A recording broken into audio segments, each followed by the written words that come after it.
Sure, para pag-usapan po natin yung price cap at ASF. And magandang hapon, Asek de Mesa. Kumusta po kayo? Magandang hapon po. Mabuti naman po. Magandang hapon po sa lahat ng ating taga-subaybay. And kanina po kasi ay parang lumabas sa ulat po yung pagtatakda po ng pamahalaan sa 53 ang suggested retail price sa kada kilo po ng local rice sa bansa. And ano po ang pinakadetalye po nito, Asek?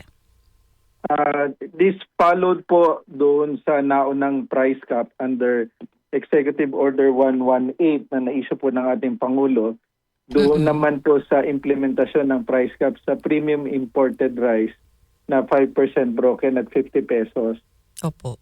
Ngayon po para magkaroon ng balanse din sa ating locally produced rice naman, upon consultation po ni Secretary sa rice industry stakeholders, sa mga millers at sa iba pong stakeholders pa. So para naman po sa locally produced rice ay mag-i-issue naman po nag-issue ng suggested retail price. So ito pong na 53 pesos po, ito yung ceiling. Okay. Ito po ay magiging guide lamang. So yung price cap, Okay. talaga pong very strict po tayo dyan sa implementation sa imported. Pero ito pong sa locally produced natin ay gabay po para sa ating mga mamimili na maglagtakda po ng SRP para po rito. Para at least may giya po o may guide po yung mga mamimili po natin. At maganda rin po Yes, ito, ma'am. And ito ba sa buong bansa ito, po, Asek? Yes po, throughout the country po yung implementation natin ng parehas po yung price cap at saka po itong ating SRP para naman po sa local rice. Meron na po ba kayong target na date kung kailan po ito ipapatupad? Yung pong price cap, nagsimula na po yan noong pang May 15. Yun naman Okay. pong sa SRP ay na-issue na po yan at effective na rin po. Oh, okay. Effective na rin siya. So at least meron naman tayong medyo maganda-gandang balita po, Asek. And aside from that, Asek, meron lang po akong itatanong. Ano po ba yung nabalitaan niyo po siguro kanina na meron pong 73-year-old na lalaking nakapila po dun sa para sa 20 pesos na bigas dun po sa Kadiwa Center sa QC. And ito po ay nasawi dahil nahagi po ito ng truck. Tama, ng truck kanina, ng pick up. And ito po ay isa sa mga nakapila po doon sa Kadiwa Center. Ano pong reaksyon niyo po doon, Asek? Yes, ma'am. It was an unfortunate na mga pangyayari po kanina madaling araw. Dito nga po sa may Bureau of Animal Industry na area sa may Visayas Avenue po. Nakapila po yung ating lolo, 73 years old, ng mga alas 4 po ata na past 4 para po bumili dito sa atin sa 20 pesos na bigas. At yun nga po, meron pong wayward na sasakyan, yung pickup truck, at sumampa po yun sa gutter at Nahagip ito siya. nga po, na-aksidente yung ating lolo at meron pa pong isang nasugatan at dinala po sa East Avenue. Unfortunately, namatay po yung ating senior na 73 years old. So, nagpadala na po ng pakikiramay ang ating kalihim sa nangyari dito po at tinitingnan pa po natin kung ano pa po yung talagang nangyari doon. Though we have already the report on that. Okay. Yun po yung nangyari mo. And meron po ba kayong ibibigay na tulong sa pamilya po nito ni Lolo? Yes po, meron na pong mga nakahanda po na assistance na ibibigay po both personal galing kay secretary po mismo at sa DA po para po sa nasawi po natin kababayan.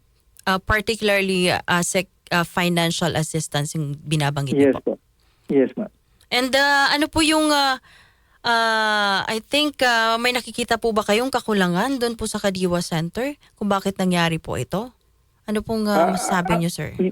Yes po, actually ano po 'yan, kung matandaan po natin ay nagkaroon na po tayo ng tinatawag na online registration supposed to be po para maiwasan nga po yung pagpila dahil nagsisimula po yung ating kadiwa at 6 o'clock. Nado na po sila ng earlier, lalo na po yung mga senior natin.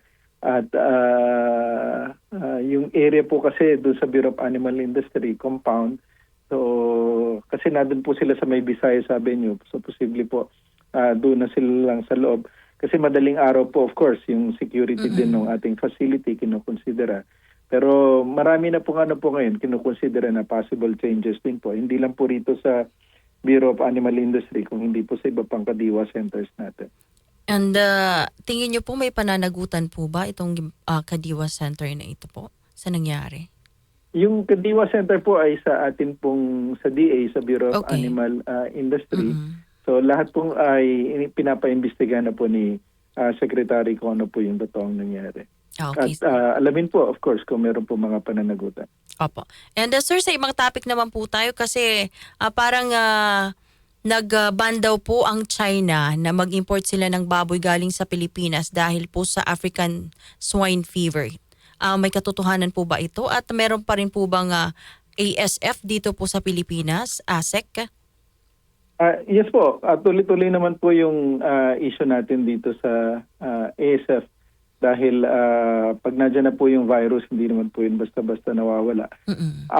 Yung ating pong exportation, wala po tayong ine-export na pork or pork products sa bansang China. So Okay. kahit po merong ganito, standard naman po yun. Kahit po ang Pilipinas, basta po merong mga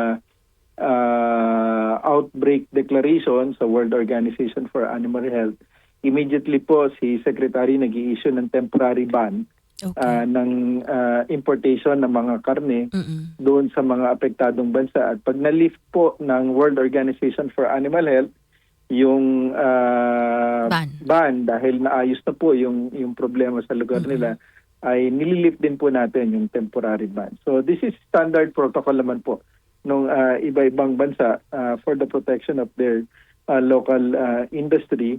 So, pero on our end po, we're not exporting any pork or pork products sa bansang China. Okay. At least malinaw po yan, Asek, kasi may nabasa tayong balita na gano'n. And kumustahin po namin ang supply po.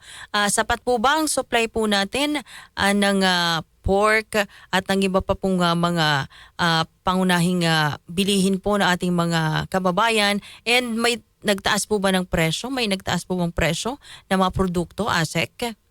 Sa ngayon po, napakaganda po ng volume natin ng ating mga basic commodities, lalo na po sa bigas, sa mga karne, sa gulay. At actually, yung huling datos po natin, halimbawa sa mga karne, maganda po yung production natin ng manok. We have oversupply pa nga po.